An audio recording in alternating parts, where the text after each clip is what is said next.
2.43. Economic development people, do we know what 2.43 is? That's the multiplier factor for a manufacturing job. What that means is that when a manufacturing job is added, one of these, 2.43 other jobs in the community are created. That's why manufacturing is important to our community. That may be someone in a supplier, it may be someone in a government job, it might be someone in a restaurant, but someone in the community, 2.43 people, are employed because of those manufacturing. And finally, to answer the question why manufacturing is 3, and this is the feedback that we get from people who are looking for work. I spend a lot of time in front of groups of job seekers, and I ask them each time to tell me what they think a quality job is. Of course, the definition varies each time we have a group, but it has 3 common elements. Those 3 common elements are that they're looking for a full-time job with competitive pay. I know you think that's 2 things, but that's 1 thing for me. The second thing is that they're looking for a job with fringe benefits for themselves and for their family. And the third thing that they're looking for is a job with opportunity for advancement. Those 3 things define a quality job. And there's no industry in Indiana that's adding jobs at a faster rate or in larger numbers to meet that definition than advanced manufacturing. So that's why manufacturing is important to our communities, it's important to our economy, it's important to our government structure, it's important to our taxation structure, it's important to everything. And that's why when employers come to us and say, we can't find the people we're looking for, we can't find good people, that is something that we have to do something about. Okay? So that's why Daisy Manufacturing was born. About 18 months ago, we had employers knocking on our door, calling us, emailing us, saying, we can't find the people that we're looking for.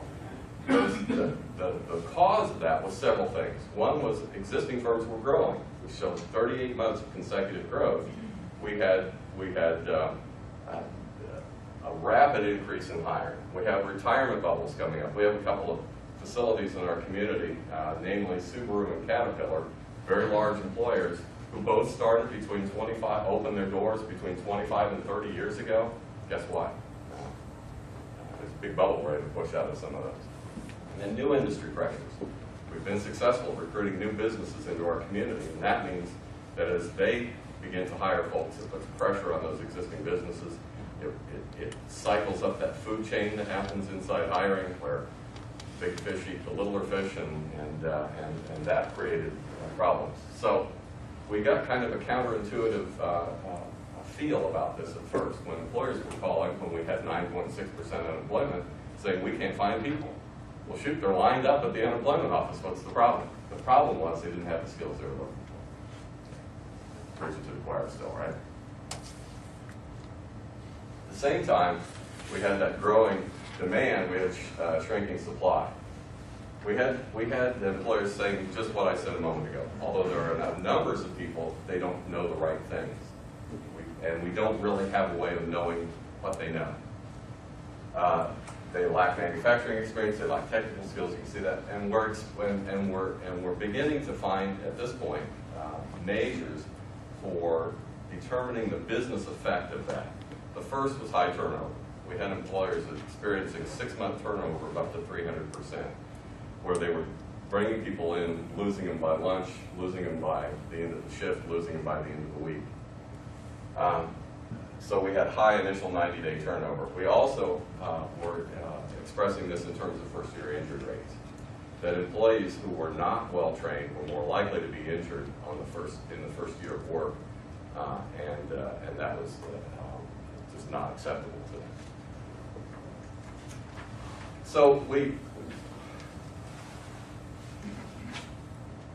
with respect to this shrinking supply issue, what we did was we convened a group of our largest employers, and we got about a room about like this. We got about 50 people together, 10 different firms, 5 different people from each firm, to run through a Kaizen event, to look at their recruitment, screening, selection, and onboarding processes, to see if there was something in the process itself that was broken or that could be fixed, to improve these 2 metrics: reduce turnover, reduce injuries.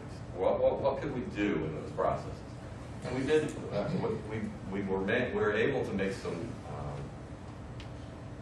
quality recommendations to our customers to be able to tell them about things they could do, things that involved their relationship with their staffing agency, ways that they recruited, where they recruited, what their screening standards were, things like that.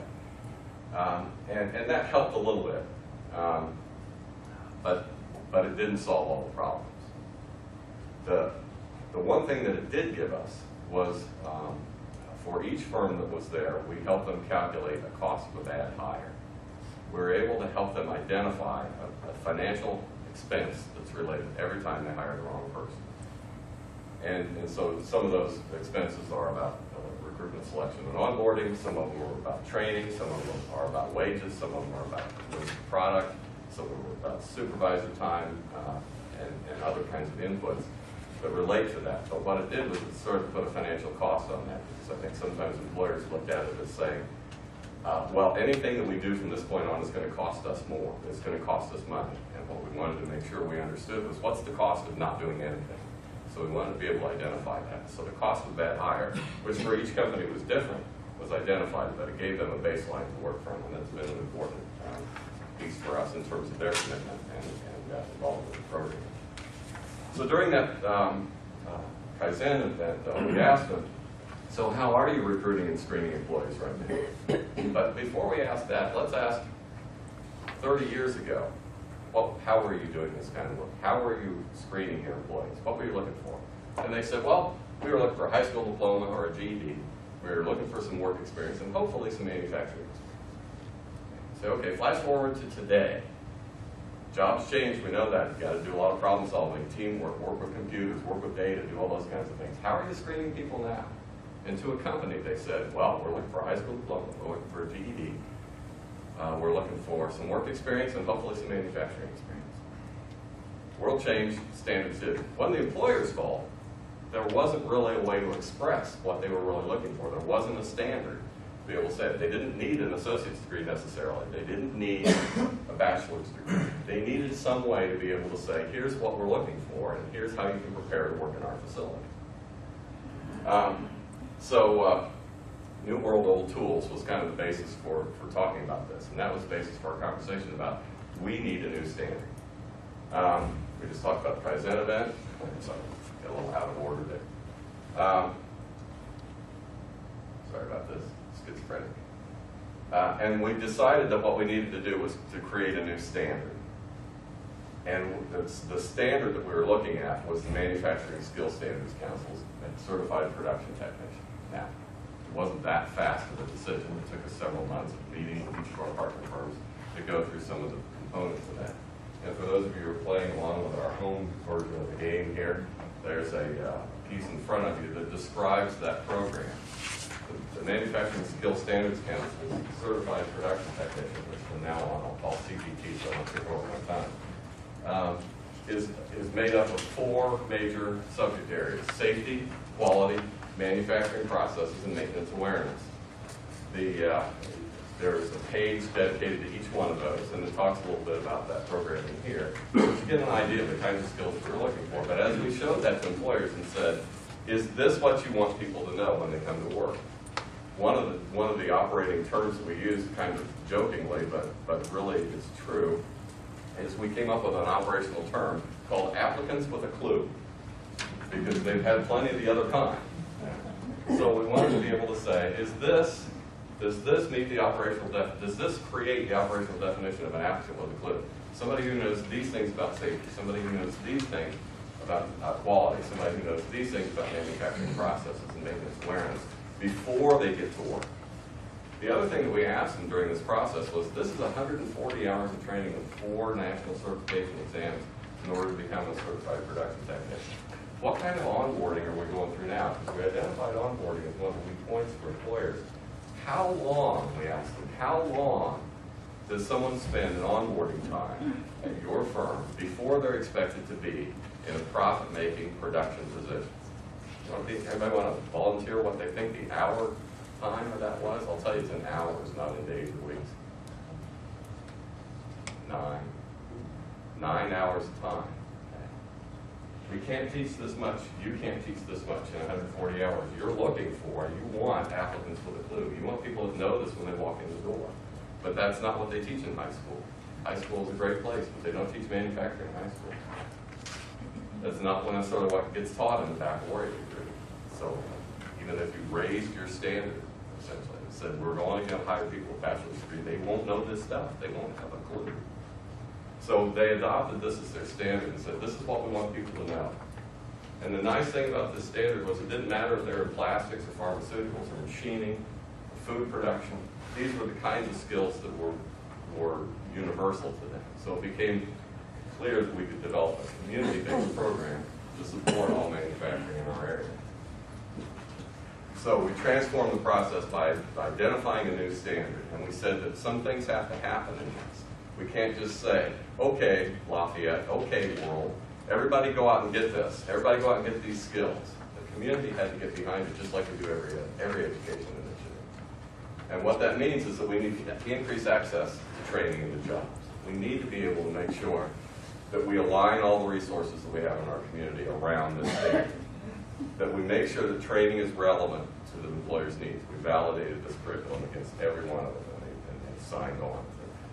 We wanted to make sure that training was accessible to job seekers, that it wasn't just a program that they couldn't get to easily or that didn't fit into their lives.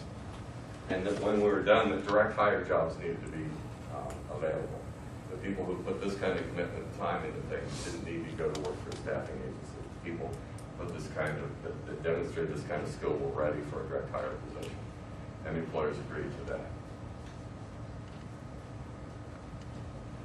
So the other thing we realized was we needed to be able to, by this time we had quite a few community and education and industrial partners on board, but we didn't really have a thing. You know, we kind of had this blob of this nebulous idea. And we said, you know, we need to be able to make sure that this is something that we can promote, that we can make sure that it's a community initiative, and that it's something that everybody can get behind. So this was born one afternoon in my office with about 8 of us in the room, and said we need to be able to make this independent of any of the partners. And so this is not an Ivy Tech program. This is not an economic development program. It's not a workforce development program. It is advancing manufacturing.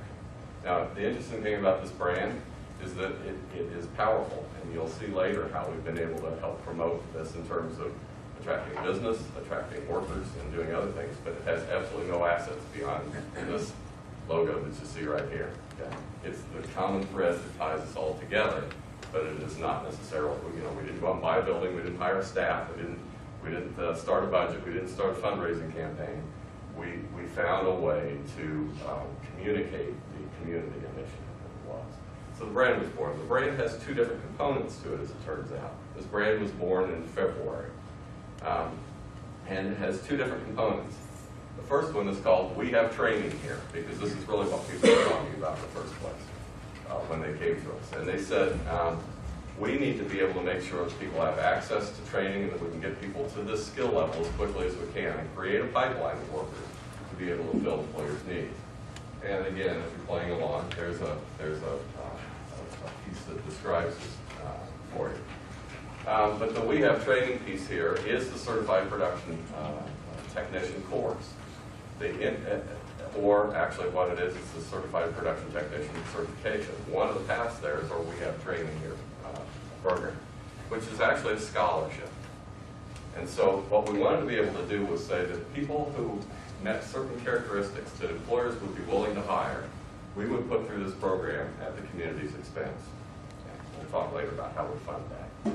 But we want to be able to tell people, if you want a good job, if you want one of those jobs with those 3 characteristics, full-time with good pay, fringe benefits, opportunity for advancement, we'll help you get there. What we want to be able to do is do a broad outreach and recruit candidates. We use the website, we use advertising through radio and billboard, we reach out through community groups and community centers to be able to reach into the workforce and find people who you would like to employ but don't know the things on those first 4 pages on that handout.